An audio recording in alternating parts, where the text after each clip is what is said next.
Eu vou falar sobre a biografia do autor, Alfredo Maria Adriano Taunay. Nasceu no dia 22 de fevereiro de 1843, no Rio de Janeiro. Sua família era de origem francesa, mas eles eram figuras importantes na sociedade carioca. Seu pai, Félix, ele era pintor e professor. Sua mãe, Gabriela, era uma dama da elite fluminense. Aos 15 anos, Alfredo se formou em bacharelado em literatura. Logo depois foi estudar física e matemática no Colégio Militar do Rio de Janeiro. Alfredo também fez carreira militar. Ingressou no concurso de engenharia militar, mas ele foi interrompido para participar da Guerra do Paraguai. Após a guerra, Alfredo foi promovido a um cargo intimamente ligado à realeza, e foi aí que ele conseguiu seu reconhecimento, quando ele recebeu a missão de escrever um livro sobre o Diário do Exército, sua primeira obra. Em 1870, Alfredo publicou seu primeiro romance, A Mocidade de Trajanos. Em 1872, ele lançou sua obra-prima, Inocência. Foi o que consolidou a sua carreira como escritor. Logo após, ele entrou para a política, sendo nomeado presidente das províncias de Santa Catarina. Ele saiu da política com a queda do Partido Conservador. Alfredo foi um dos fundadores da Academia Brasileira de Letras. Morreu no dia 25 de janeiro de 1899, vítima de um diabetes, no Rio de Janeiro. Inocência conta a história de uma menina que morava no sertão. O pai de Inocência, o senhor Pereira, ele era um homem muito bruto e autoritário e fazia com que sua filha lhe devesse obediência e criava ela longe de tudo. Como naquele tempo os pais que decidiam com que as filhas iam se casar, o senhor Pereira já tinha decidido que Inocência se casaria com Manecão, um homem violento que era negociante de gado. De Inocência ficou doente e seu pai foi comprar remédio para ela. No caminho ele encontrou um moço chamado Cirino, que era médico. Daí ele pediu que Cirino se hospedasse em sua casa para cuidar e tratar da doença de Inocência. Só que ao passar muito tempo com a menina, Cirino e Inocência acabou se apaixonando. Nesse tempo apareceu o Dr. Maia, que ficou hospedado na casa de senhor Pereira a pedido do seu irmão mais velho. Dr. Maia era um naturalista que tinha vindo ao Brasil a procurar e estudar novos insetos. Daí, quando Maia encontrou Inocência, ele achou a menina tão graciosa e bonita que começou a elogiá-la. Só que isso não era adequado para o período e o local que era retratado no livro. Então, o pai de Inocência começou a prestar mais atenção no Dr. Maia. Como o pai de Inocência estava mais focado em Dr. Maia, ficou mais fácil dos encontros de Cirino e Inocência acontecer.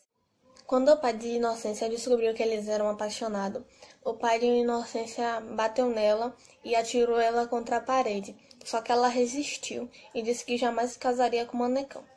Mas Pereira, sendo autoritário, não aceitou isso e mandou matar Cirino. Daí Manecão, que era o pretendente marido dela, começou a seguir Cirino, até que um dia ele encontrou Cirino, sacou uma arma e atirou nele. Tempos depois, Inocência também acabou morrendo. O livro termina com o Dr. Maia apresentando e ganhando um prêmio por sua descoberta. Ele tinha descoberto uma borboleta que ele deu o nome de Papila Innocentia, em homenagem à Inocência, que exatamente naquele dia da sessão da Sociedade Entomológica, ela completaria 2 anos de sua morte. Crítica do livro Inocência. O romance Inocência retrata o mundo sertanejo no interior do Brasil. Inocência é uma menina de beleza pura e inocente, assim como seu próprio nome diz. Ela teria sido muito feliz com seu amor Cirino, se não fosse pelo medo ou preconceito de seu pai Pereira. O que nos faz pensar quantas vezes deixamos nossa felicidade e o prazer das coisas simples por opinião da sociedade, da nossa família e de outros. Essa cegueira que retratou-se no romance Inocência de uma maneira ou de outra também acontece nos dias de hoje. Publicado em 1872, Inocência tornou-se o maior romance regionalista de nosso romantismo. Essa fase regionalista dos românticos brasileiros permeou-se não só nas obras de Visconde de Taunay, mas também a de autores como Bernardo Guimarães e Franklin Távora. O enredo da obra de Taunay não será o único objeto analisado aqui.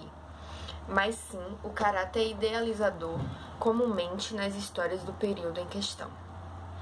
Não obstante, precisamos esclarecer e levantar alguns aspectos, elementos e personagens desse enredo, para que a questão sejam elucidadas com minudência. A história se passa no interior do estado do Mato Grosso do Sul, destacando-se principalmente a natureza, a fala e os costumes do povo local, o que aqui já se caracteriza forte idealização romântica na obra. Primeiro, pelo fato de buscar por uma identidade nacional, que é um dos pilares do romantismo brasileiro. Segundo, pelo aspecto popular bucólico, colocal e outros tantos inerentes aos poetas que produziram literatura nesse período no Brasil. Os primeiros capítulos do romance narram de forma extremamente descritiva a natureza de Santana da Parnaíba, e nesse quesito se evidencia dois fatos importantes. O primeiro fator é de cor local, quando o escritor utiliza de aspectos descritivos tanto da natureza, dos costumes e das histórias, para valorizar o que geralmente encontra-se no regionalismo literário. Segundo, pelo fato do declínio do romantismo brasileiro, como já citado aqui, quando os autores já antecipam, de certa forma, características do período subsequente, nesse caso, o realismo.